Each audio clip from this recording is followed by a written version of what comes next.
BCC న్యూస్కి స్వాగతం. నేటి ముఖ్యాంశాలు.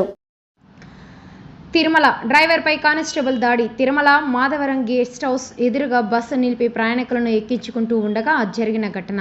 అలిపిరి డిపోకు చెందిన electrical AC bus driver Anvesh రెడ్డిపై బాంబ్ స్క్వాడ్ కానిస్టేబుల్ దాడి. ఎలక్ట్రిక్ ఏసీ బస్ సీసీ కెమెరాల్లో రికార్డైన దాడి దృశ్యాలు ఆర్టీసీ ఉన్నతాధికారుల దృష్టికి తీసుకెళ్లిన డ్రైవర్లు, ఆర్టీసీ యూనియన్ నాయకులు.